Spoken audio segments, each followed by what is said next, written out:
So continue. So the topic that we in the middle of is called food, the focus of on conflict. And it says, the essence of human existence is a partnership between body and soul in which each partner seek controlling interest. All the vicissitudes of man's life is a triumph and failures, ascent and descent, are likened to ongoing struggle. The ultimate victory is achieved when man rules over the animal kingdom, can subdue and transform the animal within himself. That's an amazing line. Okay, so let's do this little paragraph from the beginning and we're going to explain. So it says, in essence, human existence is a partnership between body and a soul, in which each partner seeks controlling interests. So as we know, every human being, body and the soul, and soul is a part of God. So soul is a driving force that wants you to do good, wants you to do what HaShem wants. And a body is a body. So a body wants all of the physical pleasure. Body wants to sleep, and in the morning, 4:30 in the morning, it wants to sleep. But soul said no. But you need to go start praying. You need to go start preparing for the prayers. A lot of things to do, and it's always a conflict. And who is going to win? So even though it's conflict in a single person and each of us. So, but the stronger. So we have to fortify the soul. So it would be over the body. Of course, you take care of the body. You don't neglect the body. You eat, you sleep, you do whatever you need to do, exercise, right? But soul part must be stronger. Continue. All of the vicissitudes of men's lives are triumphs and failures. So when somebody fails, just so we know, so somebody said, "Oh, Rabbi, so fail." So I will always say that if somebody fail, it means you're normal. It means that you're human. Humans always fail. But the thing is, after you fail, you must get up and learn from your previous mistakes, as we learn in our class Halachos, and go up even stronger. So now I'm not going to repeat these mistakes, right? Triumphs and failures, ascent and descent, are linked in this ongoing struggle. So every day, so people ask, so when this Eitz Hara is going to leave me alone? So the answer is almost never. But at least, maybe it's going to leave you a little alone. It's going to concentrate on other thing, how to get you. But you have to be prepared to fight it every day. Okay. The ultimate victory is achieved when man who rules over his animal kingdom can subdue and transform the animal within himself. So it's amazing line. So of course a man can do everything. They fly into out of space, and they jump go in the bottom of the ocean. All of these things. They control all of the animals. Of course, they do whatever they want with the animals. Doesn't matter how strong the animals are, right? People can control, but animals within themselves, it's not so easy. And you see the society around us, and most people they cannot control themselves, right? That's why Pirkei Avos says that who is strong, who is really strong, who can subdue himself, who change one character trait. Continue. Thus, the act of eating, which grants life to human being, is itself the point of the fusion between the spiritual and physical.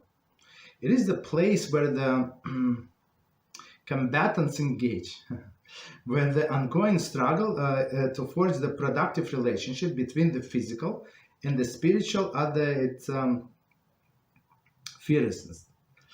Since eating more than any other mitzvah brings about the integration of these two opposite forces, it stands forever at the crossroads of life. See Ruach Chaim 3.3. Okay, so let's try to understand.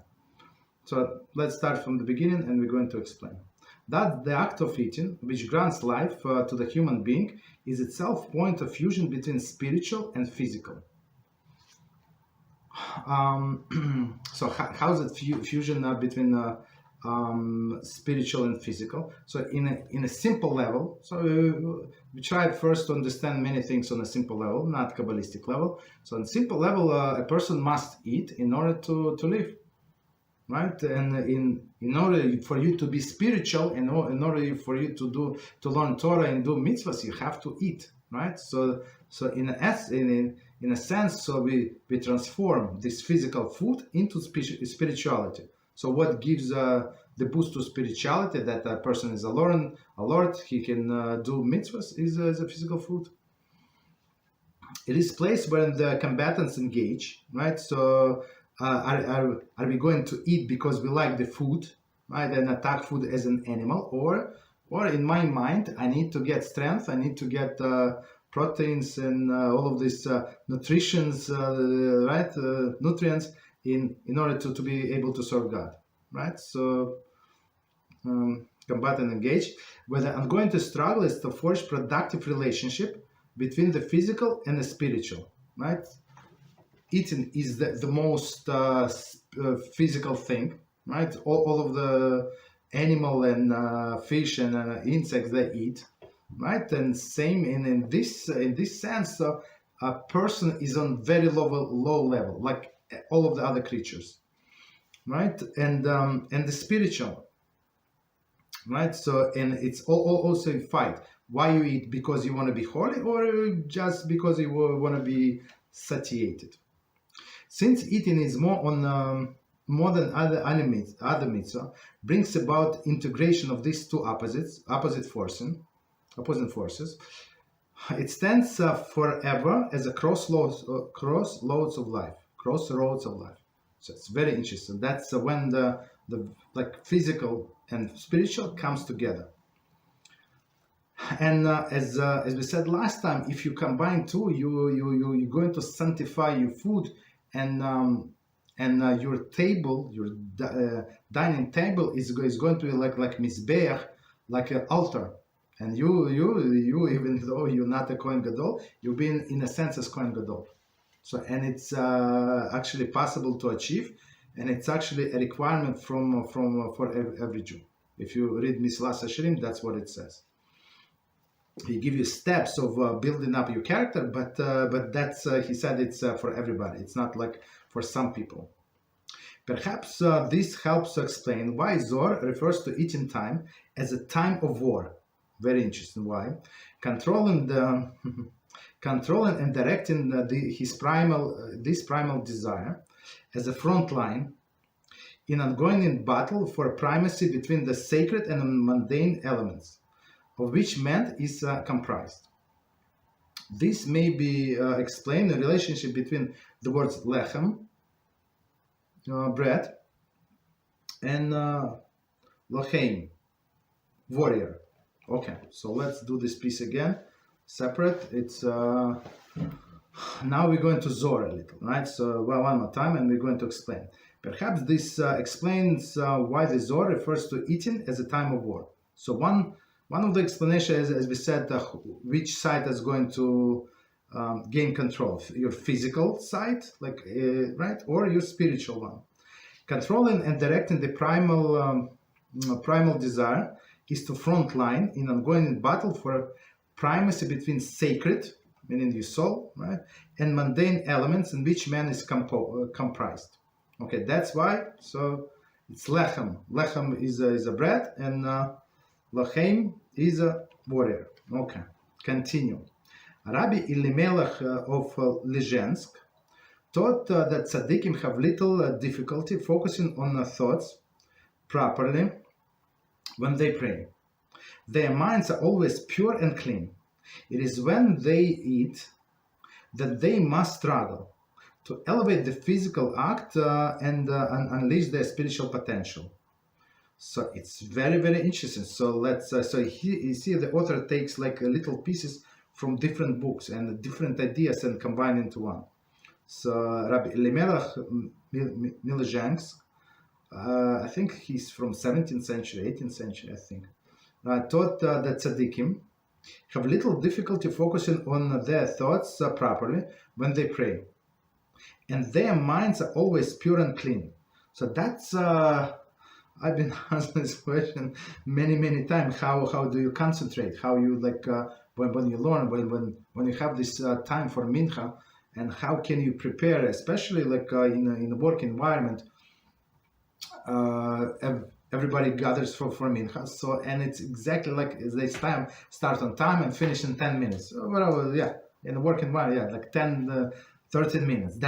That's all you have. And then some people they come a little early and they start talking like schmoozing and stuff like that. It's not proper way to prepare for a mincha or for any spiritual activity. You have to concentrate. So you have only 10 minutes to do that. So, and it's of course it's a hard work to concentrate on the things. And the first recipe for this is to clean our minds from all of the garbage that around us. So if you watch news, stop it. If you look read whatever you read, some blogs, stop it. And when you don't allow this foreign information enters your head, so it would be easier for you to concentrate. And a few people that I gave more details and advice like that, they try and that actually worked. At least they have a big improvement. Let's put it this way. It is when they eat that they must struggle to elevate the physical act and to unleash the spiritual potential. So this, Rabbi Lemelech Milezhans, he said, look, when you're just doing spiritual, there is no problem. At least for this tzaddikim, right? There is no problem. They can concentrate, no problem. There is no distraction. There is no physical distraction, right? But here, when you have a physical distraction, that's a battle, right? Even for tzaddikim, you have physical and spiritual. Okay, that's another idea. Continue. As we face the test of our healthy to the loss of kashrut, to the loss of kashrut, we reenact Adam's challenge in the Garden of Eden. We are once again charged with the mission of partaking from the plenty offered us by the Creator, and to issue that which He had forbidden. Man's malchus and subsequently God's malchus wants for the outcome of the decision. Right? Okay, so let's let's try to understand what it says here.